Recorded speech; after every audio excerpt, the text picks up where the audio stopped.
एक दिन में दो खबरें आई हैं और ये दोनों खबरें ही बहुत बड़ी हैं और अगर आप इन पर गौर करते हैं तो चाइना से जो वबा फैली है उसके बारे में आपको तमाम बातें पता चल जाती हैं कि ये वबा कैसे फैली, ये कुदरती थी या नहीं कुदरती थी, या फिर इसको फैलाने के पीछे किसका हाथ था। वीडियो में आगे बढ़ें उससे पहले खबरी को सब्सक्राइब करके बेल आइकॉन को लाजमी क्लिक कर दें। जो पहली खबर आई है वो WHO की तरफ से आई है। डॉक्टर माइक रेहान ये एग्जीक्यूटिव डायरेक्टर हैं WHO के इमरजेंसी प्रोग्राम के। इन्होंने एक प्रेस कॉन्फ्रेंस की है और अपनी प्रेस कॉन्फ्रेंस में डॉक्टर माइक रेहान का कहना था जो वबा चाइना से फैली है इसके बारे में बहुत से लोग ये कह रहे हैं, उनका इशारा ट्रंप की जानिब था कि इस वबा को मसरूई तौर पर लैब में तैयार किया गया है। लेकिन डॉक्टर माइक रेहान का कहना था कि हमने इस वायरस का एग्जामिनेशन किया है, हमने इस वायरस को बहुत बारीकी से जांच पड़ताल करने के बाद ये नतीजा निकाला है कि ये कुदरती वायरस है और इस वायरस को मसरूई तौर पर लैब में तैयार नहीं किया गया बल्कि ये वायरस कुदरती तौर पर पाया जाता है। लेकिन जो असल बात है जिस पर गौर करने की जरूरत है कि ये वायरस जानवरों में पाया जाता है और ये वायरस जानवरों से निकलकर इंसानों में कैसे मुंतकिल हुआ, इस चीज पर गौर करने की जरूरत है। लेकिन डॉक्टर माइक रेहान का कहना था ये चीज पक्की है, कंफर्म है कि इस वायरस को मसनूई तौर पर तैयार नहीं किया गया। यह खबरी आपको बताता चले कि देखें अगर किसी भी वायरस को मसनूई तौर पर तैयार किया जाता है यानी लैब में इंजीनियर्ड किया जाता है तो उस वायरस में कई ऐसी चीजें रहती हैं जिनको एग्जामिन करने के बाद बखूबी बताया जा सकता है कि ये वायरस मसनूई तौर पर तैयार किया गया है। लेकिन जो वायरस कुदरती तौर पर कुदरत में पाए जाते हैं उनके पीछे पूरी एक एवोल्यूशन मौजूद होती है। इसलिए WHO के डॉक्टर माइक रेहान जो कह रहे हैं उस पर शक नहीं किया जा सकता और दुनिया के जितने भी बड़े वायरसेस को समझने वाले डॉक्टर हैं या साइंटिस्ट हैं उनका यही मानना है कि ये वायरस कुदरती है। तो ये बात तो कंफर्म हो गई। और आपको यहाँ ये भी बताते चलें कि WHO ने ये प्रेस कॉन्फ्रेंस खासकर सदर ट्रंप के लिए की थी क्योंकि बार बार सदर ट्रंप ये इल्जाम लगा रहे हैं कि ये वायरस चाइना में तैयार किया गया है लैब में। लेकिन इस प्रेस कॉन्फ्रेंस में जो सबसे ज्यादा गौरतलब बात थी वो ये थी कि डॉक्टर माइक रेहान का कहना था कि ये वायरस कुदरती तौर पर तो पाया जाता है लेकिन ये जानवरों में मौजूद होता है। और गौर करने की बात यह है कि ये वायरस जानवरों से निकलकर इंसानों में कैसे मुंतकिल हो गया।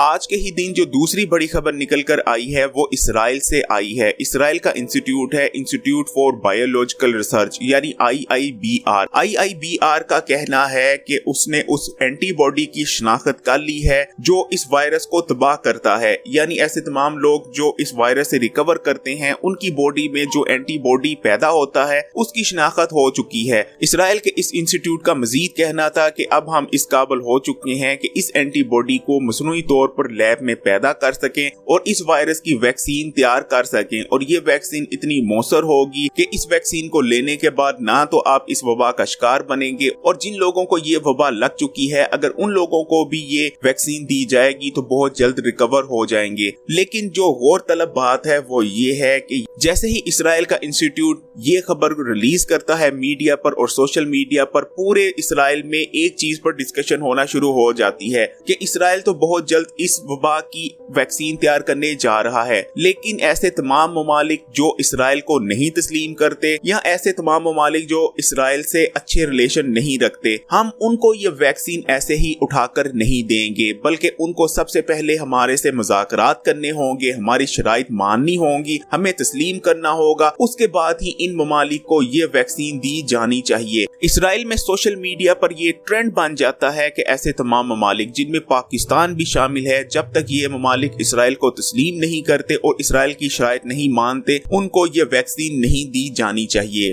एक ही दिन में आने वाली इन दोनों बड़ी खबरों को अगर आप मिलाकर देखते हैं तो आपको तमाम तस्वीर क्लियर हो जाती है कि ये वायरस कैसे जानवरों से निकलकर इंसानों में मुंतकिल हुआ और अगर इस वायरस को मसनूई तौर पर नहीं भी बनाया गया तो किसी न किसी ने मदद जरूर की है इस वायरस की कि वो जानवरों से निकले और इंसानों में मुंतकिल हो जाए। और वो कौन सी ताकत थी आप बखूबी समझ सकते हैं। ये वही ताकत थी जो सबसे पहले इस वबा की वैक्सीन भी तैयार कर लेती है और पूरी दुनिया में ये ऐलान भी कर देती है कि जब तक ऐसे तमाम ममालिक जो इस ताकत को तस्लीम नहीं करते और इसकी शराइत नहीं मानते उनको ये वैक्सीन नहीं दी जाएगी। यानी सबसे पहले आपको इस ताकत के सामने सर झुका झुकाना होगा, उसके बाद ही आपको दुआ मिलेगी। यहूदी ज़ायनिस्ट को अगर आपने समझना हो तो सिर्फ इस चीज से समझ लीजिए कि 2000 साल तक ये यहूदी ज़ायनिस्ट दुनिया के हर मुल्क में गए हैं और दुनिया के हर मुल्क ने इनको जलील करके निकाला है, क्योंकि यहूदी ज़ायनिस्ट की ये फितरत रही है कि ये जहां भी आबाद होते हैं ये साजिशें शुरू कर देते हैं लोकल लोगों के खिलाफ, जिसके बाद इन्हें जलील कर निकाल दिया जाता है। यहूदी ज़ायनिस्ट इस वक्त अमेरिका पर राज कर रहे हैं,